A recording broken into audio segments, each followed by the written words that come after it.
Hello and welcome to Rajya Sabha Television. You're watching India as well with me, Frank Razum Pereira. India and the 5 Central Asian nations of Uzbekistan, Kazakhstan, Kyrgyzstan, Tajikistan and Turkmenistan on Sunday backed an inclusive peace process in Afghanistan that is Afghan-owned and Afghan-led following the first ever India-Central Asia dialogue in Samarkand, Uzbekistan.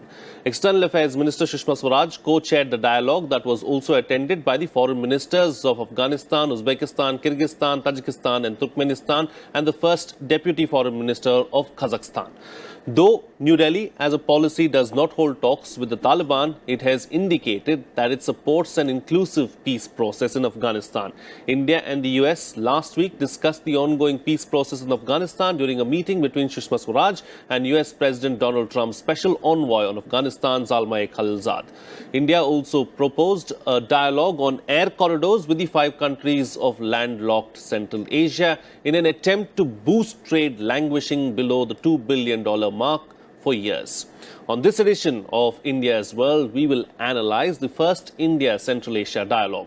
Joining me on the program today are Ashok Sajjanhar, former ambassador, Munindra Datta, former chairperson, Center for Inner Asian Studies, JNU, and Major General Dhruv C. Katoch, Director, India Foundation. Thank you to all my guests for joining me on this edition of India's World. Ambassador, I'd like to begin the program with you. Let's put into perspective and let's talk about the first India-Central Asia dialogue and why it is important. Very significant, very momentous because, Central Asia, the 5 countries, we treat them as our extended neighborhood. Culturally, civilizationally, we have been very close to them. But because of the lack of connectivity between India and these 5 countries, because Pakistan now does not permit its territory to be used for us to reach out to these countries and also to Afghanistan. Our level of engagement, level of partnership and cooperation has been considerably suboptimal, has been considerably below par. As you mentioned yourself, even our trading linkages, trading relations are below $2 billion per annum. So this is, I think, a very significant, a very momentous development. And this is, I would also say, maybe a climaxing, in a manner of speaking, in terms of all the initiatives that this government has taken over the last 4 or 5 years. And I may mention, that we do not share common borders, either maritime or land borders, with these countries. But there are other countries also who do not have borders, for instance, like Japan. And Japan has been having a bilateral dialogue of this nature, Japan plus the 5 countries, since 2004. So I remember when I used to be in Kazakhstan in 2007, 2008, I had also very strongly recommended that India also needs to go down this path.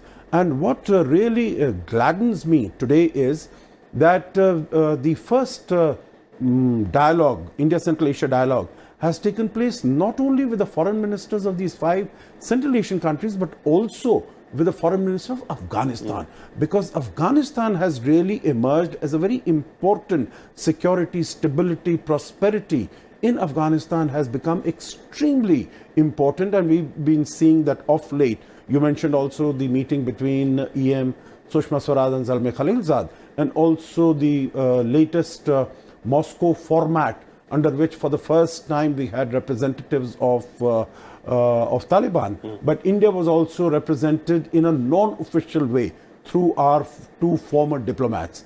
So India has always maintained that we should have an Afghan-owned, Afghan-controlled peace process, inclusive peace process.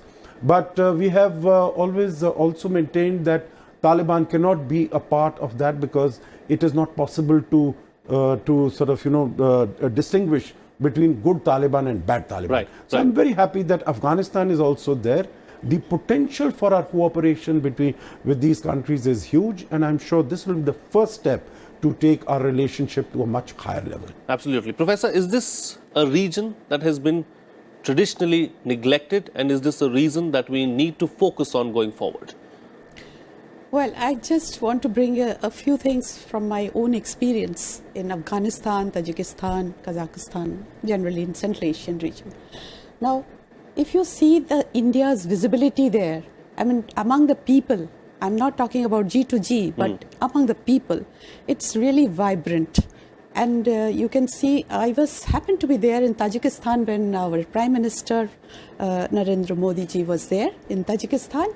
And you should have seen the euphoria among the people. So we already have an advantage in Central Asian region, whether it is Afghanistan, whether it is Tajikistan, Kazakhstan, or any other region in Central Asia. I think that advantage is already there. We have won the hearts of the people. So we are late in starting this dialogue, but better late than never. And as Ambassador Sajanar said, that, you know, we have really, the main problem is the connectivity. But now with Chabahar, of course, it takes time. With Chabahar, we have an opening where we can link up. And there is a railway linkage developing from Mazar-e-Sharif to Herat, and then ultimately to Kabul. This would connect India to Afghanistan, to Central Asia, to Russia, to Europe, and ultimately to the North-South transport corridor. But while this is being done, we have to think seriously about some kind of trade enhancement, where through air corridor, we have already started with Afghanistan from last year, and we can go ahead and think about that with Central Asia also. So at least when we focus on high value and low volume of goods, we can easily do it through the India-Central Asia, you know, air corridor. And also we must keep in mind that India has another advantage, that is the preferential tariff or trade agreement, which India has over Pakistan. So we have this already in place, and because of that, sending like eight commodities have been approved, like medicines, sugar, cement, pharmaceuticals, and so on and so forth. And these are the things that can be easily done through air corridor. So I think we should focus on the air corridor, meanwhile, you know, trying to think about the connectivity, which ultimately would come to a conclusion. But I think Chabahar is a good initiative, and we have to focus on that, and things have to be speeded up. Absolutely. Right. You know, General, of what strategic importance is Central Asia to India? Oh, I think this is one of the most important regions as far as we are concerned. As Ambassador Sajanar said, you know, this is our extended neighborhood. And the important thing for India is whatever happens in Central Asia has an impact on us. You see, Central Asia impacts Central Asia and Afghanistan, the situation there. So if there is a secure and peaceful environment, then I think the entire region is at peace. But if Afghanistan remains volatile and that volatility spills onto the Central Asian republics, then we find that this specter of terrorism, it starts spreading outwards.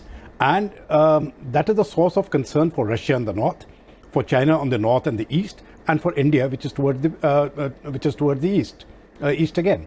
Now, this volatility will actually keep getting wider and wider if this region remains volatile. So I think getting peace here is absolutely vital. Now, how that peace is going to come about, I'm really not too sanguine at the moment. I don't see any potential for peace, at least in the next couple of years, let me put it that way. But I think the more important point is that we need to reach out. Now, you will recollect that when we are looking at this particular region, when you're looking at Central Asia and Afghanistan and Iran, actually these were all, in a sense, India's neighbors pre-partition. It was only when partition came that we ceased to have those links. And at that point of time, when we are looking at the 50s and 60s and 70s, India had her own problems to counter with. So this region did get neglected. But I think the specific focus of this government in the last 4.5, 5 years, I think one of the dramatic successes which has been achieved is on the foreign policy front, not just in Central Asia, but I think across the world. And we are seeing that impact here. As the professor very rightly said, the goodwill which the people have as far as India is concerned in the Central Asian republics and in Afghanistan, I think India tops there. But we have to go beyond the goodwill. I think we've got to get onto the trade linkages. We've got to get onto the security linkages. And in trade, it is not simply a question of selling goods and buying goods. I think the services can play, services can play a very, very important component here. And that component, I think, is something which India can exploit, especially through our soft power, in information technology, education, through the educational syllabuses, and through training purposes. I think that is also part of the agreement there. And India has got great skills there. So we can actually look into skilling of these countries. We can look into information technology, and we can look into various other fields over and above the standard trade routes. Now, the trade is going to be a problem because despite the fact that we have Chabahar, Chabahar is just one aspect of it. That trade will have to go through the land route via Afghanistan. And Afghanistan is not stable. So as of now, I really don't see too much potential as far as trade is concerned. But it is important to start the process because Afghanistan will not always be at war. Right. You see? Right, so right. if we start the process now, by the time they come to peace... that's probably why it has started now. Why EM also spoke about air corridors. Air corridors, yes. And that could be a way forward, really, as far as reaching out to Central Asian countries is concerned. You know, Ambassador,